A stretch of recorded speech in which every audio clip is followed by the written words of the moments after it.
বাংলাদেশের সঙ্গে টেস্টে শোচনীয় পরাজয়, নিজের মাঠে হোয়াইট ওয়াশ হওয়ার লজ্জা। এই লজ্জার পরে পাকিস্তানের অধিনায়ক শান মাসুদ এবার পুরো জাতির কাছে ক্ষমা চাইলেন। ঘরের মাঠে টানা 10 টেস্টে জয়হীন পাকিস্তান, 6টি হার 4টি ড্র। ধারাবাহিক ব্যর্থতায় টেস্ট অধিনায়কের দায়িত্ব গিয়েছিল শান মাসুদের কাছে। দায়িত্ব নিয়ে নিজের প্রথম সিরিজে অস্ট্রেলিয়ার বিপক্ষে 3 টেস্টেই হেরে বসে পাকিস্তান। দলটি অস্ট্রেলিয়া বলে তখন সমালোচনা কম হয়েছে, এবার যখন বাংলাদেশের কাছে হেরে বসেছে তখন সমালোচনায় বিদ্ধ হচ্ছেন।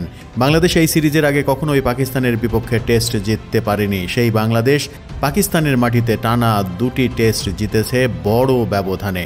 প্রথম টেস্টে 10 উইকেটে জেতার পর দ্বিতীয় টেস্টে 6 উইকেটের জয়, যেখানে দ্বিতীয় টেস্টের প্রথম ইনিংসে 26 রানে 6 উইকেট হারিয়েছিল নাজমুল হাসানের দল। সেখানে এই হার অনেক বেশি লজ্জার। এমন লজ্জার হারের পরে শান মাসুদ সংবাদ সম্মেলনে বলেছেন, আমরা জাতির কাছে ক্ষমা চাইছি। আমাদের সবার উদ্দেশ্য পাকিস্তানের ক্রিকেটের ভালোর জন্য কাজ করা। পাকিস্তানের এই টেস্ট দলে অভিজ্ঞ ক্রিকেটারের সংখ্যা অবশ্য কম। 34 বছর বয়সী অধিনায়ক মাসুদি টেস্ট খেলেছেন 35টি। অভিজ্ঞ ক্রিকেটার হিসেবে দলে আছেন বাবর আজম, মোহাম্মদ রিজওয়ান, শাহিন শাহ আফ্রিদি, সরফরাজ আহমেদ। এদের মধ্যে সরফরাজ এই সিরিজে দলেই সুযোগ পাননি, বদলি হিসেবে উইকেট কিপিং করতে দেখা গেছে তাকে। শান মাসুদ সাকিব মুশফিকদের উদাহরণ দিয়ে নিজেদের অভিজ্ঞতার ঘাটতির কথাও তুলে ধরেছেন।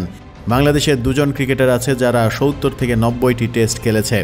এছাড়া লিটন মেহেদি 40টির বেশি টেস্ট খেলেছে। সেখানে পাকিস্তানের অধিনায়কের টেস্ট খেলার সংখ্যা নিতান্তই কম। সব মিলিয়ে শান মাসুদ উপলব্ধি করেছেন এই হার লজ্জার।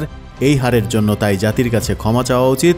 কাল বিলম্ব না করে জাতির কাছে ক্ষমাও চেয়েছেন তিনি।